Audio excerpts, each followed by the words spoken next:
Hey, my name is Ability Godwin, and in today's video we're going to be talking about the lost city of Atlantis, what we know and what we don't.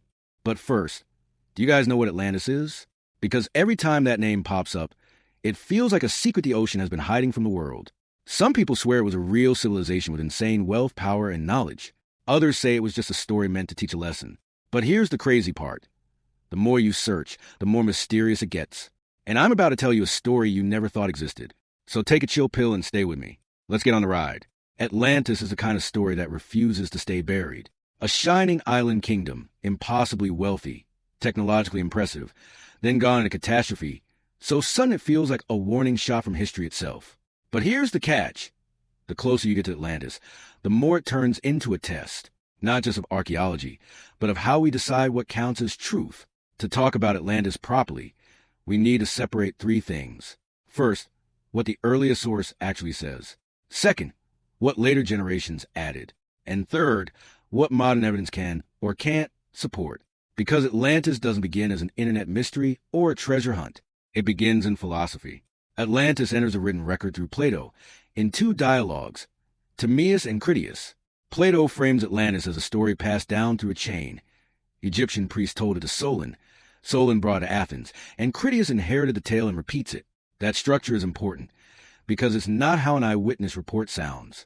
It's how a tradition sounds, especially one designed to carry meaning. In Plato's telling, Atlantis is positioned beyond the Pillars of Heracles, usually linked to the Strait of Gibraltar. He described a powerful maritime empire, rich, organized, and expansive. He even provides vivid geography and engineering, plains, channels, and a capital laid out in dramatic rings of land and water. And he sets the story at an almost mythic distance, thousands of years before Solon, with a famous line about 9,000 years, making the scale feel immense. Here's the part many retellings skip. Atlantis is not dropped into Plato's work as a random curiosity. It sits inside a carefully staged conversation.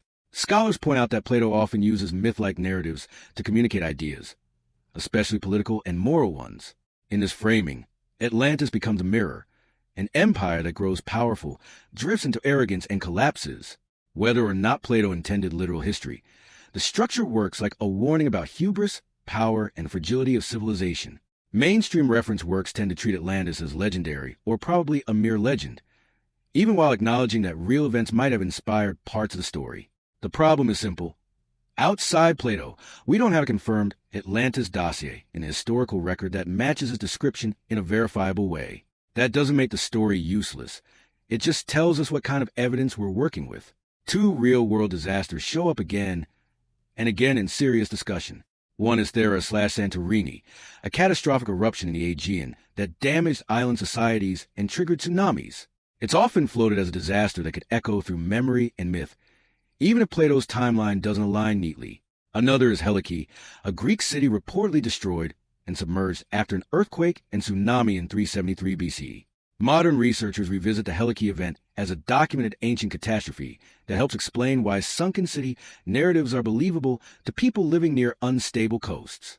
In other words, even if Atlantis isn't a map you can pin down, the ancient world absolutely did experience disasters that can produce Atlantis-like stories. So what do we know? We know the story's earliest full form is Plato's. We know its details are vivid enough to feel historical.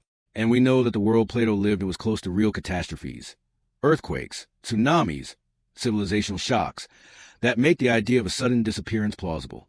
What we don't know is whether Atlantis was ever a single literal place. And maybe that uncertainty is the point. Atlantis survives because it sits at the intersection of history and warning. A reminder that power can look permanent, right up until it isn't. Atlantis may not be a destination. It may be a question. When a civilization tells a story about sinking, what fear or truth are they trying to preserve? We've come to the end of the story, and if you made it this far, you're a real one. I hope you enjoyed every bit of what we uncovered today. Thank you for watching and for sticking with me. Now, do me a quick favor. Subscribe, like, and share this video. Drop a comment with your thoughts, and turn on your post notifications or hit the bell icon so you don't miss the next one. Thank you.